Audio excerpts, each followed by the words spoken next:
Video like जरूर कर लीजिए और ऐसे वीडियो लगातार फ्री में पाने के लिए चैनल को तुरंत सब्सक्राइब कर लीजिए और बेल आइकन को जरूर टैप कर लीजिए ताकि आगे भी सारे वीडियो आपको मिलते रहे। यूट्यूब में फॉलो करते हैं तो प्लीज ये वाला फ्री टेलीग्राम चैनल जरूर ज्वाइन कर लीजिएगा। सारे नोटिफिकेशन सारे अपडेट यहीं पे आते हैं, ध्यान रखिएगा। नमस्कार दोस्तों, स्वागत है आप सभी का ऑनलाइन एग्जाम प्रिपरेशन पर, which is the part of study for civil services.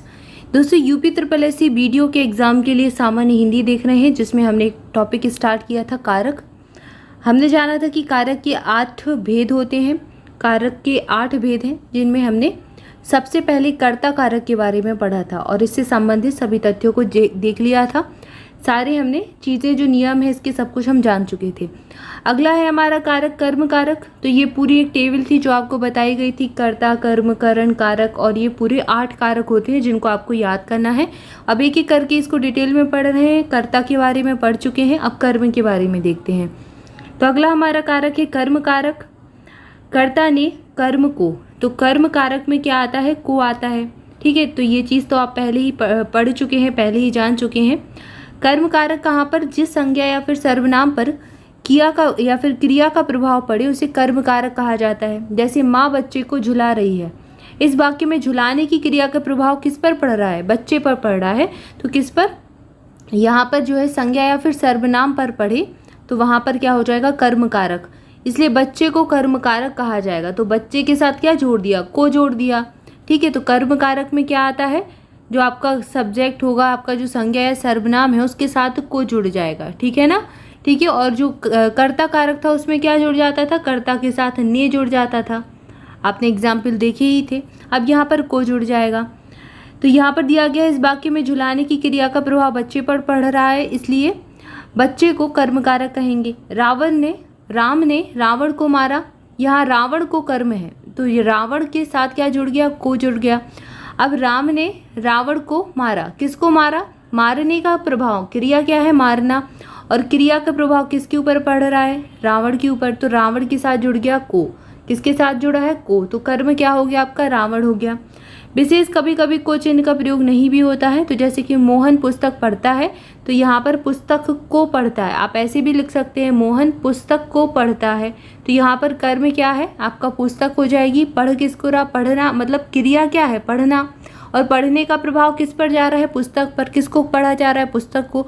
तो राम या फिर मोहन पुस्तक पढ़ता है, तो पुस्तक क्या है आपका? कर्म हो गई। और पुस्तक के साथ आप को का प्रयोग कर सकते हैं, हालांकि यहाँ पर नहीं किया गया। तो कभी कभी लोप भी हो जाता है। ठीक है, अधिकांश तौर पर किया जाएगा प्रयोग, तो को याद रखें। कर्म कारक के कुछ नियम होते हैं, जैसे मारना क्रिया का अर्थ जब पीटना होता है तब कर्म के साथ विभक्ति लगती है। ठीक है, यहाँ कर्म हो जाएगा, कर्म के साथ विभक्ति लगती है। पर यदि उसका अर्थ शिकार करना हो तो विभक्ति नहीं लगती, अर्थात कर्म अप्रत्यय रहता है। जैसे कि लोगों ने चोर को मारा यानी कि पीटा, तो यहाँ चोर के साथ को आ गया। शिकारी ने खरगोश मारा, अब यहाँ पर को नहीं आया। शिकारी ने खरगोश का शिकार किया। ठीक है, मतलब खरगोश का शिकार किया गया है, तो यहाँ पर खरगोश का शिकार किया गया है, तो यहाँ पर विभक्ति नहीं आई आपकी। हरी ने बैल को मारा, यहाँ पर आ गया। मछुआरे ने मछली मारी, तो यहाँ पर मछली के साथ कहाँ पर कुछ आया है? तो ये एक एग्जाम्पल आपको विभक्ति के साथ दिया गया है, एक एग्जाम्पल विभक्ति के बिना दिया गया है। तो यहाँ पर इस सेंटेंस में विभक्ति को का प्रयोग नहीं किया गया। ठीक है, तो यही बताया गया है कि कभी कभी प्रयोग नहीं भी करते हैं। बहुधा कर्ता में विशेष कर्तव्य शक्ति जताने के लिए, दर्शाने के लिए को नहीं लगाया जाता है। जैसे मैंने यह तालाब खुदवाया है, को लगाए बिना स्पष्ट हो रहा है कि मैंने इस तालाब को खुदवाया है। ठीक है ना? तो यहाँ पर को लगाए बिना भी शब्द का जो अर्थ है वो स्पष्ट हो रहा है। इसके अतिरिक्त जब कर्म निर्जीव वस्तु हो तब को का प्रयोग नहीं करते। ठीक है, तो अगर वस्तु कैसी है आपकी? निर्जीव है, तो भी को का प्रयोग नहीं करेंगे। राम ने रोटी को खाया की अपेक्षा राम ने रोटी खाई उचित है। ठीक है, तो यहाँ पर रोटी कैसी है? निर्जीव है, रोटी में कोई जीवन तो है नहीं, तो रोटी के साथ को का प्रयोग नहीं किया। मैं कॉलेज को जा रहा हूँ, इसके जगह अगर आप कहें मैं कॉलेज जा रहा हूँ तो ज़्यादा अच्छा लगेगा कहने में। मैं आम को खा रहा हूँ, ठीक है, मैं कोट को पहन रहा हूँ। इन उदाहरणों में को का प्रयोग करना उचित होता है, उचित नहीं होता है। ठीक है ना? तो जैसे कि मैं आम खा रहा हूँ, मैं कोट पहन रहा हूँ, ये सब कैसी हैं? निर्जीव वस्तुएं हैं, इसलिए इसके साथ को का प्रयोग करना उचित नहीं माना जाता और अधिकांश तौर पर आप करते भी नहीं हैं। प्रायः चेतन वस्तुओं और पदार्थों के साथ को चिन्ह का प्रयोग किया जाता है, चेतन के साथ नहीं करेंगे। मतलब कि वही चीज़ है, निर्जीव वस्तुओं के साथ नहीं करते हैं, जिनमें चेतना नहीं है, जिनमें जीवन नहीं है, उन वस्तुओं के साथ नहीं करेंगे। और जिनमें जीवन है, जिनमें चेतना है, उनके साथ करेंगे प्रयोग। ठीक है, तो यही अंतर वाक्य प्रयोग पर निर्भर करता है। कर्म सप्रत्यय को लगाने पर क्रिया सदा पुल्लिंग होगी, किंतु अप्रत्यय रहने पर, को ना लगाने पर कर्म के अनुसार क्रिया आएगी। ठीक है, अगर आपने किसी वाक्य में को लगाया है तो क्रिया आपकी क्या रहेगी? पुल्लिंग रहेगी। ठीक है, क्योंकि आपने देखा होगा अधिकांश तौर पर की का प्रयोग किया जाता है स्त्रीलिंग क्रिया के साथ। तो यहाँ पर क्या है, अगर को लगाया जा रहा है तो क्रिया कैसी है? पुल्लिंग है। और अगर को नहीं लगाया जा रहा है तो क्रिया कर्म के अनुसार आएगी। फिर जैसा आपका कर्म किया गया है, जैसे राम पुस्तक पढ़ता है। ठीक है, तो राम पुस्तक पढ़ता है, तो पुस्तक क्या है? पुस्तक को पढ़ता है। अगर कर दिया तो आपको बिल्कुल कंफर्म है कि वो क्रिया कैसी है? पुल्लिंग हो जाएगी। लेकिन अगर नहीं है तो कर्म के अनुसार आ रही है, तो राम पुस्तक है, तो पुस्तक क्या है? आपकी पुल्लिंग है, तो पुस्तक के साथ आपकी आ जाएगी को। इसके बाद जैसे राम ने रोटी को खाया, ये सप्रत्यय है। ये अब आपको एग्जाम्पल यहाँ पर दिए गए हैं। जैसे कर्म सप्रत्यय लगाने पर पुल्लिंग होंगी, किंतु अप्रत्यय रहेगी। अप्रत्यय रहने पर कर्म के अनुसार आएगी। जैसे राम ने रोटी को खाया, सप्रत्यय है, तो राम ने रोटी खाई। ठीक है, तो यहाँ पर क्रिया कैसी आ गई? खाई आ गई रोटी के अकॉर्डिंग। यदि विशेषण संज्ञा के रूप में प्रयुक्त होता है, विशेषण क्या होते हैं? विशेषण शब्द वो होते हैं जो किसी शब्द की विशेषता को बताए, उसके गुण को दर्शाए, उसको विशेषण शब्द कहा जाता है। तो अगर विशेषण संज्ञा का प्रयोग हो रहा है, अधिकांश सभी शब्द क्या है? या तो किसी वस्तु के नाम है, स्थिति के नाम है, स्थान के नाम है, किसी का नाम है। ठीक है ना, तो सब संज्ञा ही होते हैं। तो यहाँ पर अगर कोई विशेषण संज्ञा के रूप में प्रयुक्त हो तो कर्म में को अवश्य लगाया जाता है। जैसे बड़ों को सम्मान दो, यहाँ को लगा दिया। छोटों को स्नेह दो। सम्मान देना, स्नेह देना क्या है? ये विशेषण शब्द हो गए। कारण, अब करण कारण हम पढ़ेंगे। अभी हमने कर्म देखा, कर्ता देखा, अब नेक्स्ट है हमारा करण। तो करण कारक के बारे में जान रहे हैं। जिस वस्तु की सहायता से या फिर जिसके द्वारा कोई काम किया जाए उसे करण कारक कहते हैं। जैसे कि हम आँखों से देखते हैं, हम बल्ले से खेलते हैं। जिसकी सहायता से काम हो वहाँ पर करण कारक होगा। अब यहाँ पे है तो से ही। ठीक है, से दो जगह होता है, एक तो आपका करण में आता है और एक आपका अपादान में आता है। से विभक्ति जो है ये दो जगह प्रयोग होती है, एक तो आपकी करण कारक में होती है और एक आपको से मिलता है अपादान में। अपादान में लेकिन जो से का प्रयोग होता है वो अलग होने के अर्थ में होता है। जैसे आपको एग्जाम्पल के तौर पर बताया गया था कि पत्ता जो है पेड़ से गिरा, तो वहाँ पर पत्ता पेड़ से अलग हो रहा है, तो वहाँ पर से का प्रयोग किया। लेकिन यहाँ पर जो से का प्रयोग हो रहा है वो किस लिए हो रहा है? किसी की सहायता से काम करने पर हो रहा है। ठीक है, जैसे आंखों से देख रहा है, बल्ले से खेलना है, इसमें आप से का प्रयोग कर रहे हैं। क्लियर है? हिंदी में करण कारक के अन्य चिन्ह है के द्वारा, के जरिए, के साथ, के बिना। ये अन्य विभक्तियाँ, अन्य चिन्ह हो गए जिनका प्रयोग भी किया जाता है। अगला है अपादान। तो अपादान का अर्थ होता है अलगाव की प्राप्ति, या फिर अपादान का से चिन्ह अलगाव का संकेत का प्रतीक है। मतलब अलगाव यानी कि अलग होना। ठीक है, चीज़ों से भिन्न होना। जबकि करण का अपादान के विपरीत साधना का साधनभूत लगाव है। मतलब कि किसी का आप सहायता लें, किसी को साधना के रूप में प्रयोग करें। जैसे पेड़ से अमरूद गिरा, मैं घर से चला आदि वाक्यों में से प्रत्यय पेड़ को या फिर घर को साधन नहीं सिद्ध कर रहा, बल्कि बता रहा है कि यहाँ पर चीज़ें अलग हो रही हैं, अलगाव को दर्शा रहा है। घर से चला मतलब घर से निकलकर बाहर चला गया, तो यहाँ पर भी अलगाव है।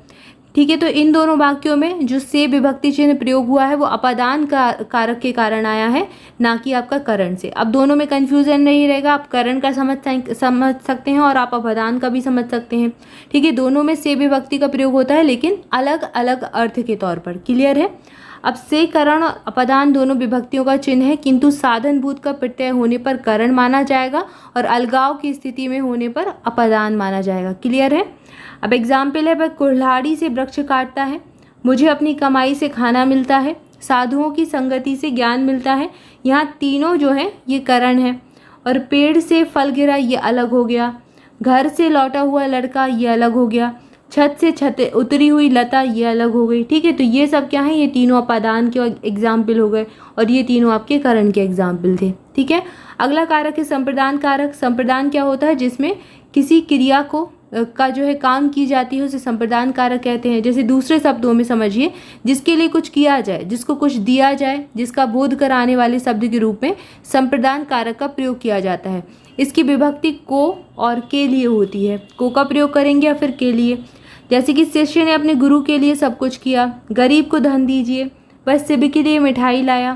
तो यहाँ पर जो है संप्रदान कारक है, जहाँ पर आप किसी के लिए कोई कर्म करते हैं या फिर कुछ काम करते हैं उसका बोध बताना हो तो संप्रदान कारक प्रयोग करेंगे। अब यहाँ पर एग्जाम्पल दिए गए हैं कर्म कारक। माँ ने बच्चे को खेलते देखा, ठीक है, हरि मोहन को मारता है, ये कर्म कारक है। और संप्रदान कारक में माँ ने बच्चे को खिलौने खरीदे। अब माँ ने बच्चे के लिए खिलौने खरीदे, यहाँ पर क्या हो गया, बच्चे के लिए कुछ किया है, माँ ने कोई कर्म किया है। तो अब इन दोनों में अंतर आप समझ सकते हैं कि कर्म में क्या है, माँ ने कर्म किया। अब यहाँ पर क्या किया, माँ ने कर्म किया तो है पर दूसरे के लिए किया। हरि मोहन को रुपए देता है, अब यहाँ पर मोहन को रुपए दिया है या यहाँ पर मोहन को मार रहा तो यहाँ खुद कर्म किया, यहाँ पर किसी के लिए कोई काम किया। तो ये दोनों में डिफरेंस है, ठीक है, तो इसमें भी कंफ्यूज नहीं होना है। के हित, के वास्ते, के निमित्त आदि प्रत्यय वाले जो अपव्यय हैं, जो अव्यय हैं, वो संप्रदान कारक के प्रत्यय हैं, ठीक है। जहाँ पर आपकी भावना है किसी का हित करना, किसी के वास्ते काम करना, किसी के लिए काम करना, किसी के निमित्त काम करना, वहाँ पर संप्रदान कारक आएगा। लेकिन जहाँ पर आप कर्म कर रहे हैं तो वहाँ पर आपका कर्म कारक आएगा। क्लियर है। राम के हित लक्ष्मण बन गए थे, तुलसी के वास्ते ही जैसे राम ने अवतार लिया, मेरे निमित्त ही ईश्वर की कोई कृपा नहीं। क्लियर है। तो ये सब आपके संप्रदान कारक के एग्जाम्पल हो गए। अगला है अपादान कारक। तो जिससे आप किसी वस्तु का अलग होना पाया जाता है उसको अपादान कहते हैं। इसको हम समझ ही चुके हैं, जैसे दूल्हा घोड़े से गिरा, पेड़ से अमरूद गिरा, ये सब इसके एग्जाम्पल हैं। इसके बाद है संबंध कारक। तो जहाँ पर संबंध का ज्ञान हो, जहाँ संबंध बताया जाए, इसके लिए आप किसका प्रयोग करते हैं, का, की, के का प्रयोग करते हैं। जैसे सीता का भाई आया है, गीता के पिता आए हैं, गीता के पिता हैं, ठीक है। तो यहाँ पर का, की, के ये जो है किसी का संबंध किसी से दर्शा रहे हैं, तो वहाँ पर संबंध कारक का प्रयोग करते हैं। जैसे यहाँ पर सर्वनाम की स्थिति में भी करते हैं, अन्य प्रत्यय भी इसमें यूज होते हैं, जैसे रा, री, रे, ना, नी, ने, इनका प्रयोग भी इसमें किया जाता है। मेरा लड़का, मेरी लड़की, तुम्हारा घर, तुम्हारी पगड़ी, अपना भरोसा, अपनी रोजी, तो यहाँ पर ये सब जो है इसी के अंतर्गत प्रयोग किए जाते हैं। जहाँ पर किसी का किसी से संबंध दर्शाया जाए तो वहाँ पर होगा संबंध कारक। क्लियर है। अगला है अधिकरण। तो शब्द के जिस रूप से क्रिया के आधार का ज्ञान हो उसको अधिकरण कहा जाता है, अधिकरण कारक होता है वहाँ पर। दूसरे शब्दों में किया या फिर जो आधार है उसको सूचित करने वाली संज्ञा या फिर सर्वनाम के स्वरूप को अधिकरण कारक कहते हैं। इसकी विभक्ति में मैं और पर का प्रयोग करते हैं, मैं का प्रयोग करते हैं, पे का प्रयोग भी करते हैं, पर का प्रयोग भी करते हैं। जैसे मोहन मैदान में खेल रहा है, अब कहाँ खेल रहा है, मैदान में खेल रहा है। इस वाक्य में खेलने की क्रिया किस स्थान पर हो रही है, मैदान में हो रही है, तो मैदान के साथ में का प्रयोग कर लिया, ठीक है। तो यहाँ पर अधिकरण कारक हो गया। सोहन छत पर खेल रहा है, कहाँ पर खेल रहा है, छत पर, तो छत के साथ पर लगा दिया, ठीक है। तो यहाँ पर खेलने की क्रिया किस स्थान पर है, छत पर है, इसलिए छत पर अधिकरण कारक हो गया, ठीक है। तो आपको जहाँ पर में, पे, पर ये सब दिख जाएं, ये शब्द दिखें तो समझ जाना अधिकरण कारक है। अब ये इसके और एग्जाम्पल दिए गए हैं। दूसरा पॉइंट यहाँ दिया गया है कि कभी कभी में के अर्थ में पर और पर के अर्थ में में का प्रयोग हो जाता है। जैसे तुम्हारे घर पर 4 आदमी हैं, या फिर कह देते तुम्हारे घर में 4 आदमी हैं। दुकान पर कोई नहीं था, दुकान में कोई नहीं था, ठीक है। ऐसे आप परिवर्तित भी कर सकते हैं, बदला अदला बदली भी हो ही जाती है, ठीक है। नाव जल में तैरती है, नाव जल पर तैरती है, तो ऐसे भी आप प्रयोग कर लेते हैं वाक्यों में। कभी कभी अधिकरण कारक की विभक्तियों का लोप भी हो जाता है। जैसे इन दिनों वह पटने हैं, वह संध्या समय गंगा किनारे जाता है, गंगा किनारे पर जाता है, ठीक है। तो ऐसे आप प्रयोग कर सकते हैं। वह द्वार द्वार भीख मांगता चलता है, लड़के दरवाजे दरवाजे घूम रहे हैं, ठीक है। तो ये सब एग्जाम्पल आपके हो गए जहाँ पर आप नहीं भी करते हैं प्रयोग, लेकिन अगर आप चाहें तो प्रयोग भी कर सकते हैं। किनारे, आश्रय और दिनों जैसे जो पद हैं ये स्वयं सप्रत्यय अधिकरण कारक के हैं, और यहाँ वहाँ समय आदि पदों का अर्थ सप्रत्यय अधिकरण कारक का है। अतः इन पदों की स्थिति में अधिकरण कारक का प्रत्यय नहीं लगता। अब प्रत्यय से संबंध क्या है, जो आप अधिकरण कारक के प्रत्यय हैं, में, पे, पर, ये सब जो हैं इसके प्रत्यय हैं, तो यहाँ पर इनका प्रयोग नहीं करते हैं, ठीक है। जैसे उस जगह एक सभा होने जा रही है, तो उस जगह पर आप कर सकते हैं ना प्रयोग, लेकिन नहीं किया है। जिस समय वह आया था उस समय मैं नहीं था, ठीक है, तो यहाँ भी प्रयोग नहीं किया है। इसके बाद अगला है हमारा संबोधन कारक। संबोधन जिन शब्दों का प्रयोग किसी को बुलाने पुकारने में किया जाए वहाँ संबोधन कारक होता है, या फिर जिस शब्द रूप में किसी के पुकारने या फिर संकेत करने का भाव हो वहाँ पर संबोधन होगा। संबोधन का तो मतलब ही होता है किसी को उद्बोधित करना, किसी के बारे में कहना, ठीक है। इसके विभक्ति चिन्ह होते हैं हे, अरे, ओ, ये इसके विभक्ति चिन्ह होते हैं। जैसे हे भगवान, ऐसे आप बोलते हैं ना, हरे राम, हे भगवान, अरे अरे भगवान, ऐसे बोल दिया जाता है। तो ये शब्द जहाँ प्रयोग हो जाए वहाँ पर संबोधन कारक होता है। एग्जाम्पल के तौर पर हे श्याम, इधर आओ, अरे तुम क्या कर रहे हो, ये सब वाक्य जो हैं इसके एग्जाम्पल हो जाएंगे। ठीक है, तो यहाँ पर हमने कारक पूरे 8 जो थे उनको पढ़ लिया, सारे कारकों के नियम देख लिए, कहाँ पर कौन सा विभक्ति प्रयोग किया जाता है, कौन सा प्रत्यय प्रयोग किया जाता है और किन किन अर्थों में प्रयोग नहीं भी करते हैं, सबको जान लिया। तो आई होप आपको सारी चीज़ें क्लियर होंगी। वीडियो अच्छा लगा है तो वीडियो को लाइक जरूर कर दें, चैनल को सब्सक्राइब जरूर कर दें। मोर अपडेट के लिए टेलीग्राम ग्रुप ज्वाइन कर सकते हैं। आज के लिए इतना ही, मिलेंगे नेक्स्ट वीडियो में। Thank you so much.